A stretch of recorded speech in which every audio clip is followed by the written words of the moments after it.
요번에 그 세 번째 발표를 맡게 된 LG생활건강의 김용일 탁상이라고 합니다. 여기 써 있는 거 보시면 아시겠지만 저는 지금 현재 LG생활건강에 다니고 있고요.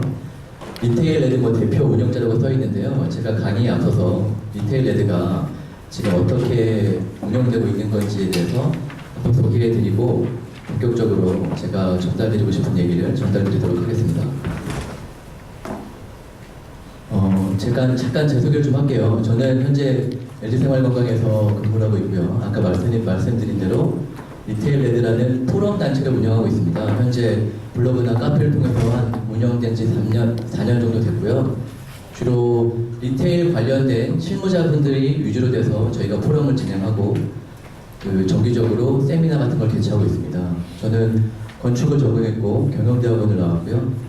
원래 처음 회사는 CJ에서 나왔습니다. CJ 다니다가 한 4년 전에 LG생활건강으로 옮겼고, 보시는 바와 같이 이렇게 리테일 레드라는 포럼을 운영하고 있고요. 이거는 비영리 단체로서 실무자들 간의 어떤 네트워크 교류와 그리고 서로 정보를 공유하고 리테일 업계에 조금 더 발전을 하자 이런 의미로 만든 포럼입니다. 저희가 운영된 지가 한 4년 정도 됐는데, 그래서 작년 같은 경우는 이런 기회를 운영하고 있고요. 리테일 레드는 저희가 지금 여기 오시는 분들이 전부 다 리테일 관련된 어떤 디지털 사이네이지나 아니면은 본사나 발주 담당 아니면 디자인 하시는 분들을 제가 알고 있는데요. 리테일이 우리가 사이네이지 아니면 디자인만 있는 건 아니거든요. 리테일 마케팅은 사실은 정보 개발부터 전문의 CS까지 다 봐야 된다고 생각을 해서 저희가 포럼이나 세미나 할 때는 전반적으로 전부 다 세미나의 주제를 놓고 강의를 하고 있습니다. 저희는 아까 말씀드린 대로 비영리 단체로서 부담 없이 모이고 부담 없이 정보를 나누고 부담 없이 업무를 즐기는 그냥 저희끼리 이렇게 실무자들끼리 모임입니다. 작년 같은 경우에 킨텍스에서 열리는 K샵에서 저희 포럼을 좋게 봐주셔서 어찌 저희가 K샵 페어에서 열리는 쇼룸과 그리고 컨퍼런스에 대한 기획을 저희가 직접 했거든요. 그 부분을 간단히 소개시켜드리겠습니다. 이거는 8월달에 유로 디자인 센터라고 하는 강남에서 리테일 레드가 제4회 컨퍼런스 세미나를 열린 건데 K샵의 프리 컨퍼런스 주제로 같이 열렸습니다. 그래서 보시면 알겠지만 정보 개발부터 맨 마지막에 고객의 CS까지에 대해서 리테일 마케팅에 필요한 부분에 대해서 같이 다 연구하고 공유를 했습니다. 물론 이 부분에 오늘 가장 큰 주제가 되고 있는 디지털 사이네이지에 대한 부분도 있고요. 보시는 바와 같이 이렇게 세미나를 열었고요. 지금까지 저희가 있으면서 같이 참여하는 사람들은 LG생활건강, 페이트샵, 코카콜라, CJ, 푸마, 파리바게트, 많은 기업들의 실무자분들께서 좋게 봐주셔서 항상 이렇게 좋은 정보를 서로 공유하고 나누고 있습니다. 2014년 K샵 리테일이라는 단어가 사실은 작년까지만 해도 제가 이렇게 많이 듣지는 못했던 것 같아요. 제가 LG생활에서도 리테일 쪽 관련된 업무를 하고 있으면서도 그냥 프랜차이즈 정도는 이렇게 많이 들었지만 리테일이라는 걸 많이 못 들었는데, 작년부터 K샵 페어라고 하는 리테일 전문 전시랑 컨퍼런스가 열리면서 이 리테일이라는 단어가, 리테일 마케팅이라는 단어가 조금 더 활성화된다고 생각합니다. 그래서 저희가 이번에 K샵 페어에 쇼룸을 만들었거든요. 쇼룸을 잠깐 보여드리면,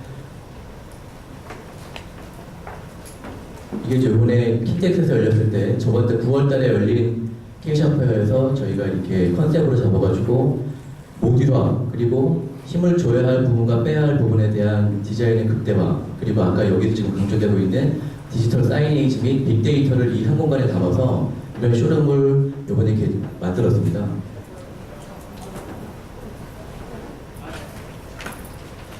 아까 말씀드렸다시피 저희는 비영리 단체를 가지고 관심 있으신 분들 항상 저희 이렇게 많이 좋은 서로 정보를 공유하려고 하니까 관심 있으신 분들은 꼭 같이 좀 이렇게 참여하시면 좋을 것 같습니다.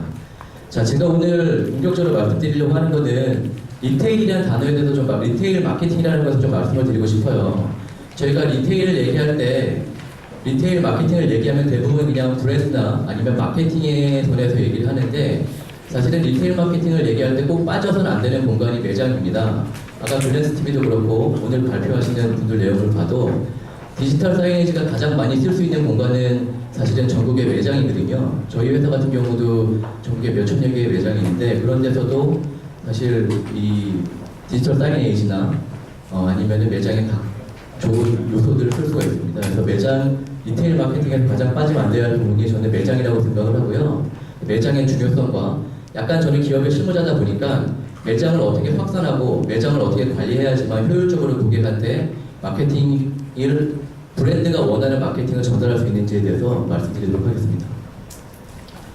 제가 이거 강의를 좀 하려고 이렇게 그동안 저희는 실무자들 강의이기 때문에 그냥 이런 내용 없이 그냥 실무의 정보만 서로 공유를 했습니다. 근데 이번 강의를 준비하면서 과연 리테일 마케팅이라고 했을 때 전 세계에서 가장 잘하고 있는 마케팅 회사가 어디냐 찾아봤더니 공교롭게도 애플이 나오더라고요. 근데 애플은 저희도 한번 연구한 적이 있었는데 애플이 재밌었던 거는 뭐 있냐면 여기 나와 있듯이 애플이 이런 실적이 중요한 게 아니라 뭐 단위 매출 면적당 1위, 객당 매출액 1위, 분기당 방문객 1위 이런 그 실적이 중요한 게 아니라 애플은 매장 하나를 기획하기 위해서 여기 보이지 않는데 2년에서 3년 정도의 기획을 했다고 합니다. 우리가 통상 회사에서 매장을 기획할 때는 디자인 기획을 많이 하거든요. 근데 애플 같은 경우는 뭐 사례를 책에서 보니까 그 단순히 디자인 기획뿐만 아니라 고객이 지나가는 어떤 동선과 빅데이터 그리고 고객의 흐름에 대해서도 굉장히 오랫동안 연구를 하고 했다고 하더라고요. 그래서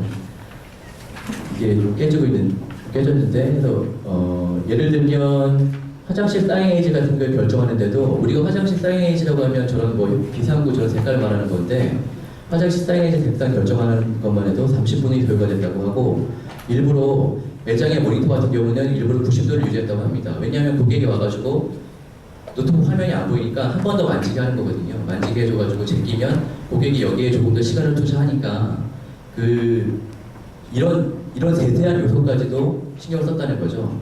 제가 저번 주에 저희 페이스샵 중국의 확산 문제 때문에 한번 출장을 중국에 가봤는데 중국에는 90도로 되어 있지는 않더라고요. 사람이 많아서 이렇게 많이 제껴져 있는데 당초 의도는 이렇게 했다고 합니다.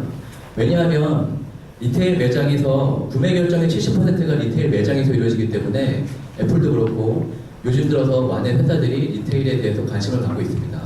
제가 작년까지만 해도 뭐 자주 보는 동아 비즈니스 리뷰에 보면은 리테일 마케팅이라는 단어가 많이 나오지 않았어요. 과거에는 그냥 뭐 스페이스 마케팅 아니면 공간 마케팅 정도로 이렇게 좀 이렇게 정리돼서 나왔었는데 제가 올해 초부터인가 보면은 그런 DBR에서도 리테일 마케팅이라는 중요성과 기사들이 좀 실리는 걸 볼 수가 있었습니다. 그리고 기업도 마찬가지죠. 제가 알고 있기로는 제일기획 같은 경우도 올해 초에 리테일 마케팅 부문이 신설된 걸로 알고 있고 LG그룹에 있는 저희 그룹에 있는 HSL 같은 곳도 리테일 마케팅 부문이 이렇게 신설이 됐다고 알고 있습니다.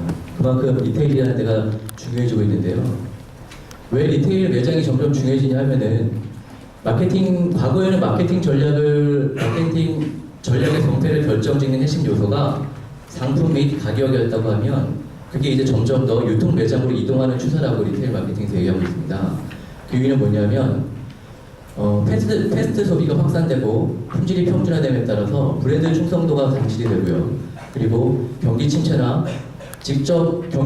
따른 고객이 직접 보고 결정하려는 고객의 의지가 높아짐에 따라서 고객이 합리적 구매 심리 및 소비자 정보 습득력이 증가되면서 매장에서 직접 보고 결정하고 하려는 고객의 습성이 높아졌다는 거죠. 그러면서 점점 더 매장에 대한 중요성이 높아진다고 합니다.